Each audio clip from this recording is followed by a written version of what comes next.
Each year, uncontrollable fires blaze in the state of California. They destroy entire communities, leaving behind a path of climate fueled destruction.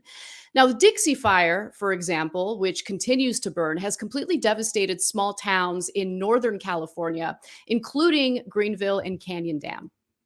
Inside Greenville, there's nothing to burn. There's nothing left standing. And it is just one of the most heartbreaking sights you could see. The entire scope of my vision in a 360 panoramic is nothing but ruins of destroyed buildings. As you mentioned, 75% of this town gone.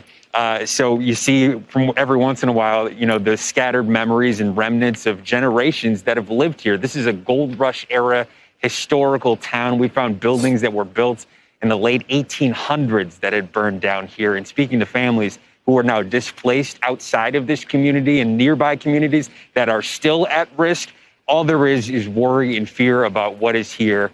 And it's going to be a lot of heartbreak as people come back to find nothing left where their home should be standing. Each year, we get one devastating wildfire after the next. But more importantly, each year, the wildfires become more intense.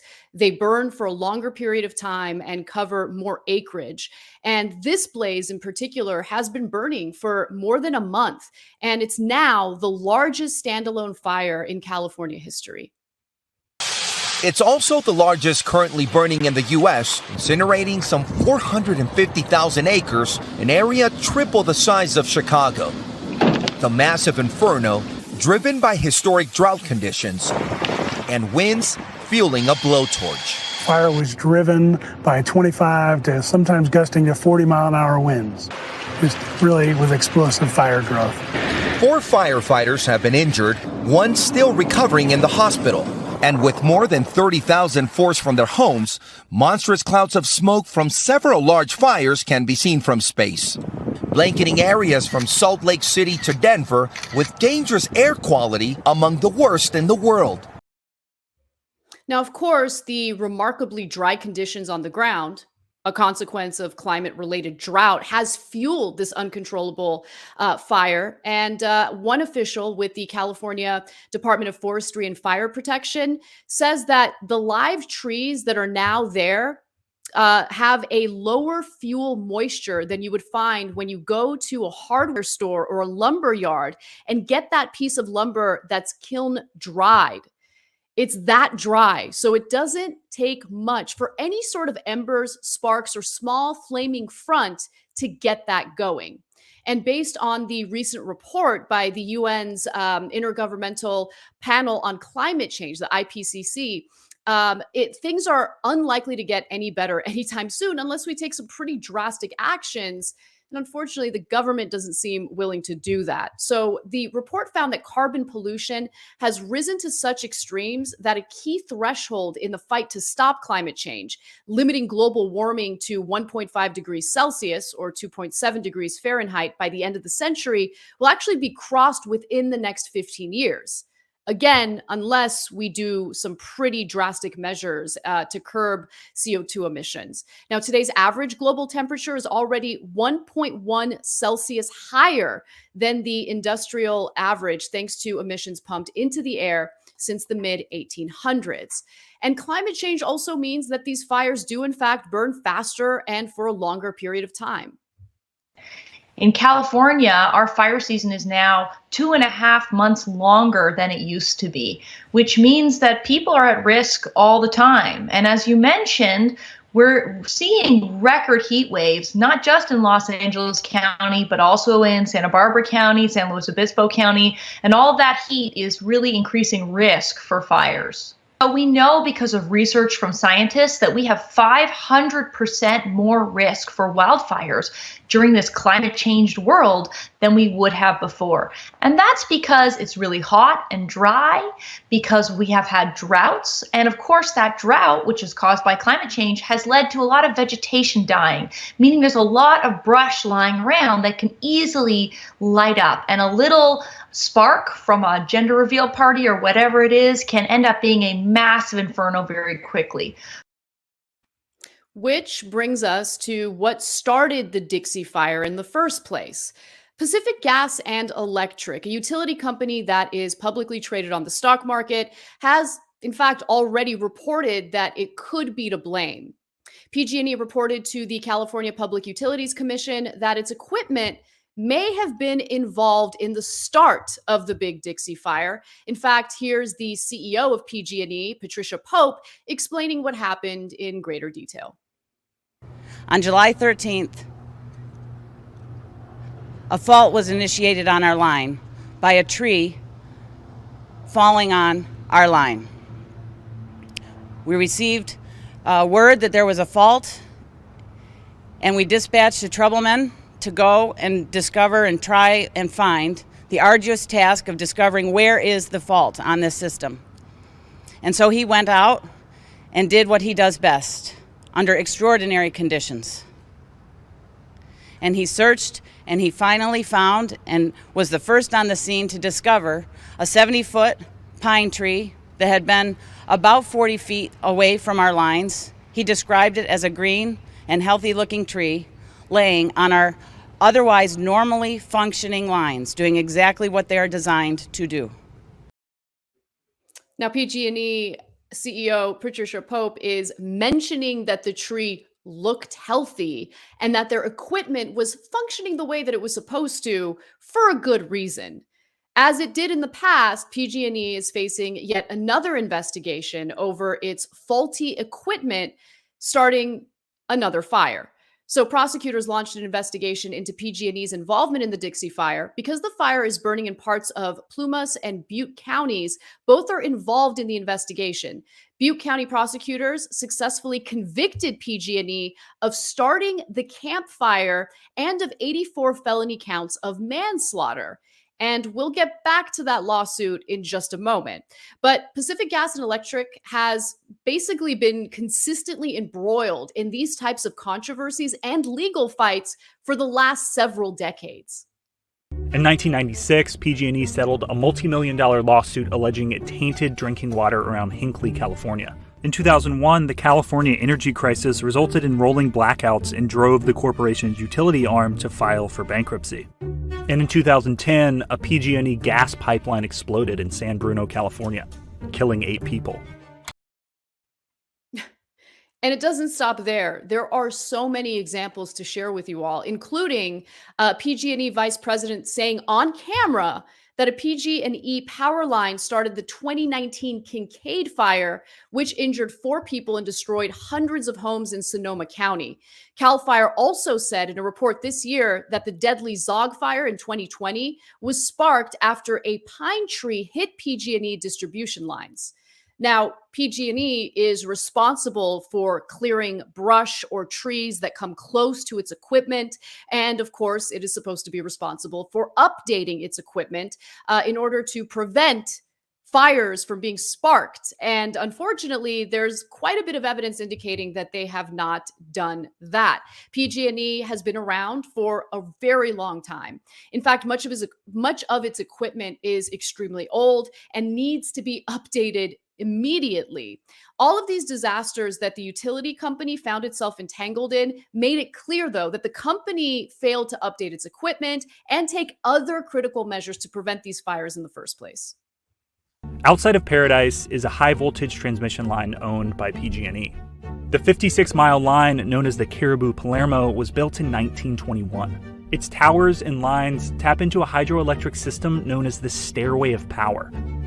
PG&E estimated the mean life expectancy of its high-voltage transmission towers was 65 years old, but the company estimated the average age of all the towers still in service was 68.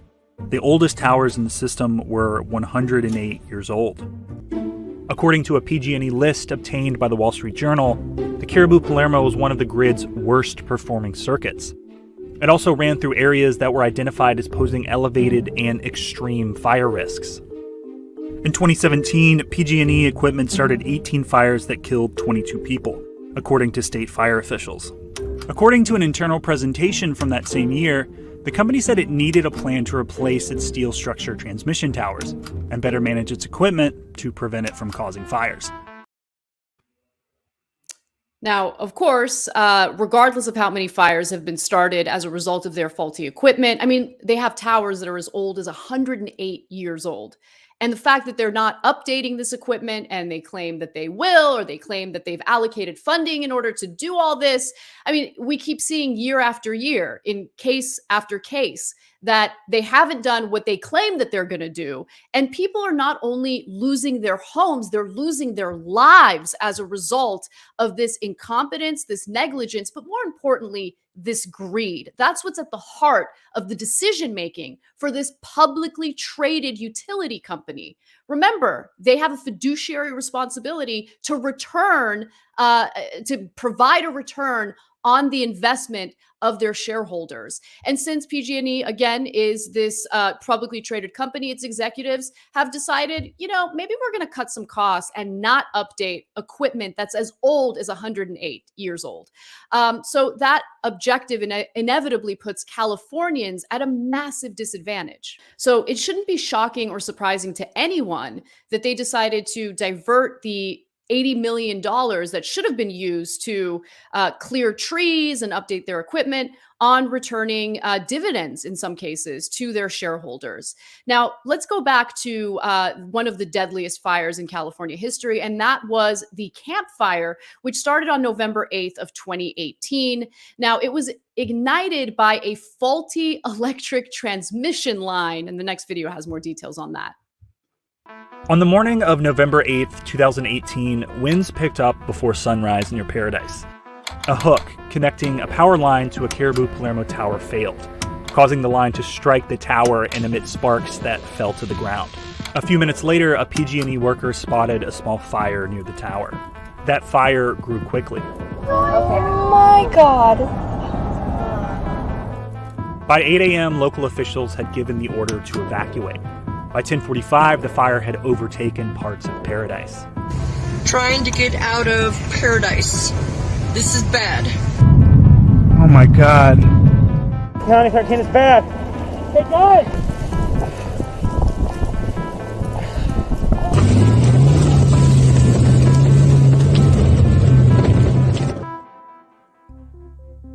By 6 p.m., the fire had completely consumed the town. In the aftermath, the local sheriff's office said bodies were found in vehicles, most likely of people who were trying to escape the fire. Anthropologists and a forensic dentist were tasked with identifying human remains that sometimes consisted only of a few bone fragments or teeth.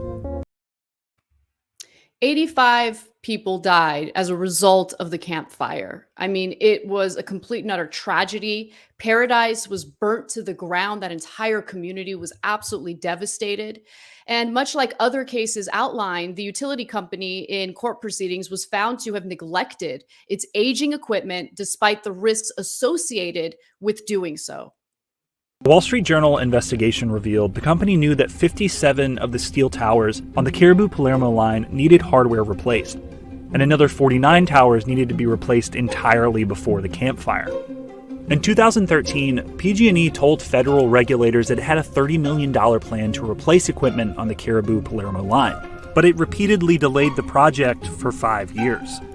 It was slated to begin as late as June 2018, but it didn't happen. Now, what's about to follow, I mean, it just continues to add insult to injury because clearly these fires were sparked by the negligence and greed by PG&E. And so, understandably, the victims of these fires took PG&E to court. And during court proceedings, it was just very clear. I mean, in fact, PG&E did plead guilty to 84 counts of manslaughter. So it gives you a sense of how aware they are of their own guilt and their own hand in starting these wildfires in the first place. But they decided to file for bankruptcy after being found liable for these massive fires. PG&E sought bankruptcy protection in January of 2019 after accumulating an estimated $30 billion in liability for fires started by its poorly maintained equipment. But Aaron Brockovich rightly called into question the fact that PG&E decided to file for bankruptcy because it wasn't the first time they did it. They had done it in the past for a very specific reason.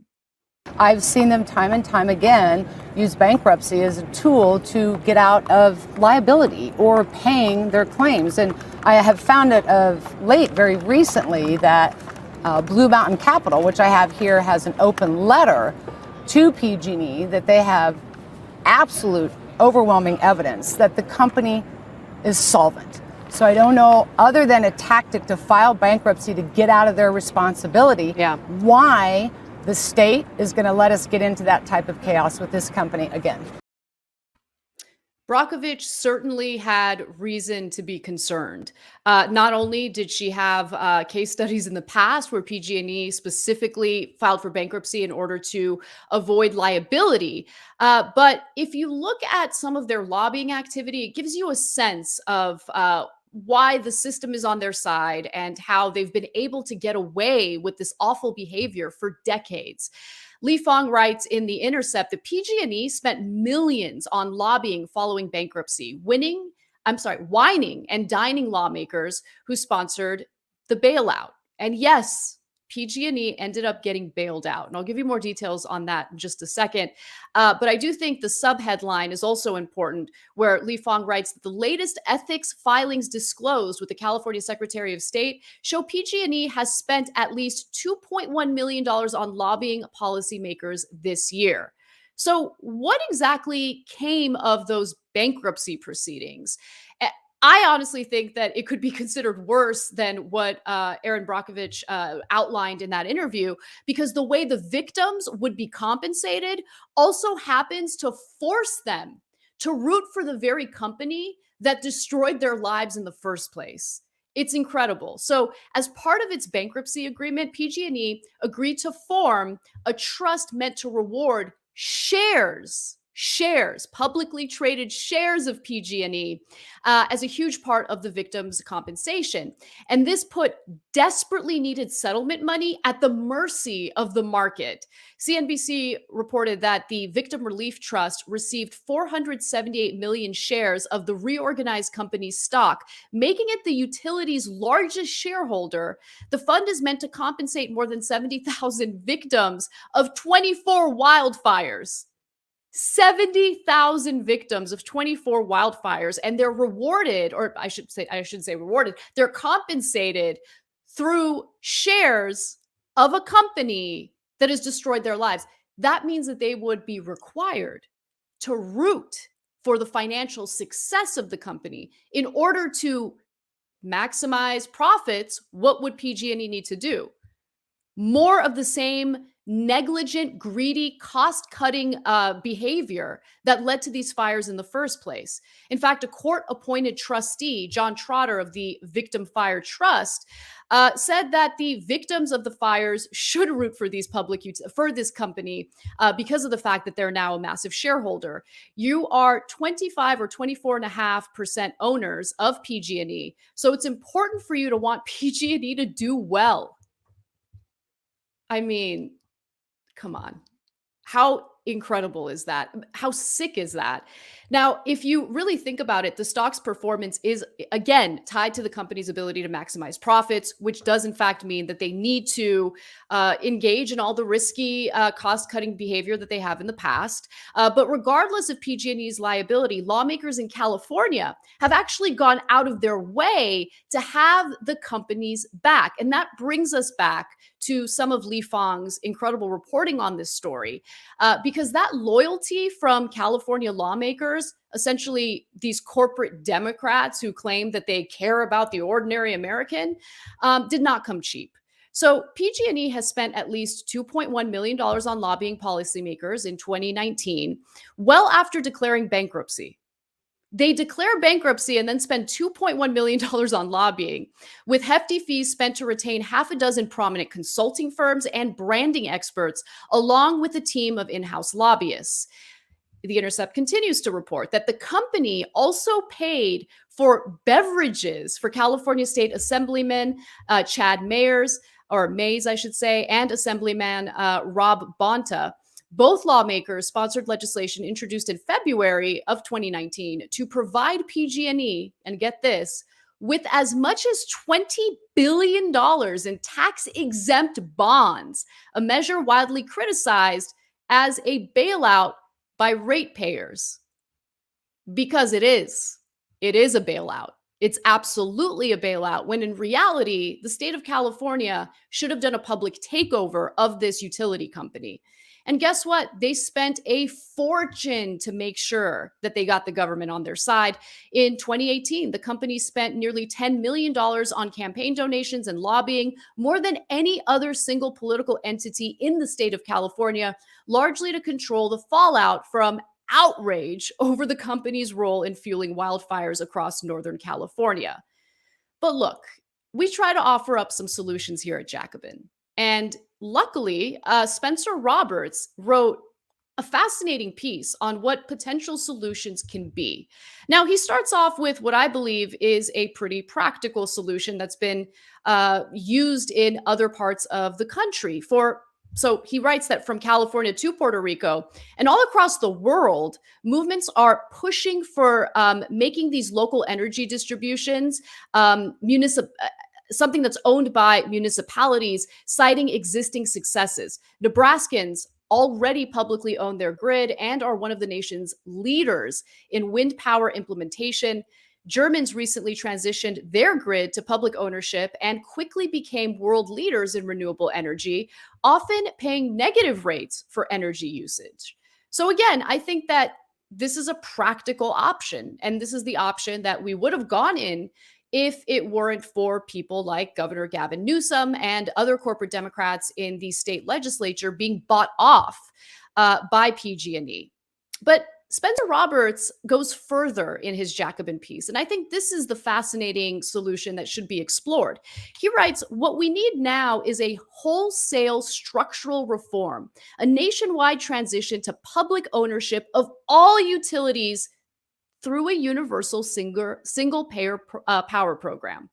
So I love this idea. I think that this is honestly the best possible solution, because as he writes, under a universal single payer power program, each home would receive a per capita energy dividend based on the average usage in their region. If they exceed their dividend, they would basically receive a bill. If they greatly exceeded it, they would enter a new tier where they paid a higher rate per kilowatt hour. I think that that's a better option.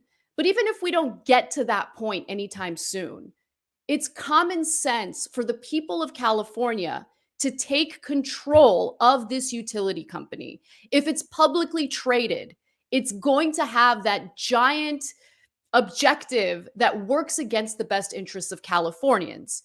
They're going to want to maximize profits in order to provide a better return to their shareholders. That is their fiduciary responsibility. But what about their responsibility to the people of California? Honestly, that doesn't really weigh into the equation unless you talk about regulations, which of course they can scale back with more corporate lobbying, or unless you take over the company and ensure that this is a utility company that is controlled by the people of California. Nando.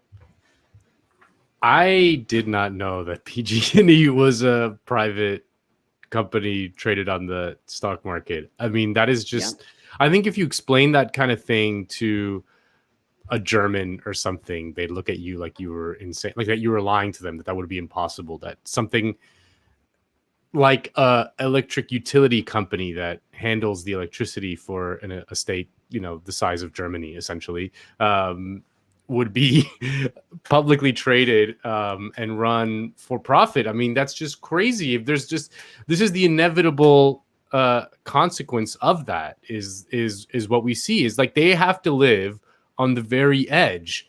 They have to let these machines and these, electrical power line grids and things like that, like go down, whittle down to the very edge in order to maximize profit instead of like factoring in different social concerns, which they don't care about because they can't, this is what you, it's an important point to sort of hammer into people's heads. Like, it's not the evilness of the CEO of pg&e. If he was a good guy, he'd get fired, like he'd get fired and replaced by someone who was willing to do the same exact things. It's the for-profit system. Like when you have profit at the heart of this, this is what you get. You know, you just have to change that calculus fundamentally, and if you want anything to change. And I mean, the fact that we have these private electrical companies is just crazy. I mean, we talked about the Texas issue when Texas froze. Do you remember that? Yeah. A little bit of a similar situation here, just on the flip side. Here, California is burning; it's not freezing. But the fact that we don't have public control over these things, and we're just kind of out on the sidelines, like begging them to fix their infrastructure, is just absolutely crazy to me. Yeah, and it is fascinating that in their settlement agreement, they decided to implement a model that we see in the corporate world, but in the context of executives versus workers, right? Because how do most executives at these major corporations get compensated? Their salaries are nothing, right? They really get compensated through stock options.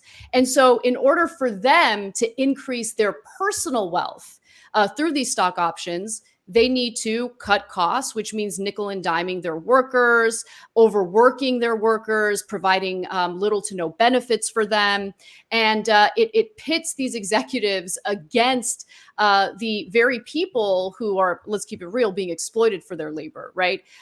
Even further. And so what PG&E managed to do through this settlement structure was ensure that they got the very people who they destroyed the lives of to root for them, because if they don't root for them, if they don't advocate for cost-cutting measures, their settlements will be much smaller.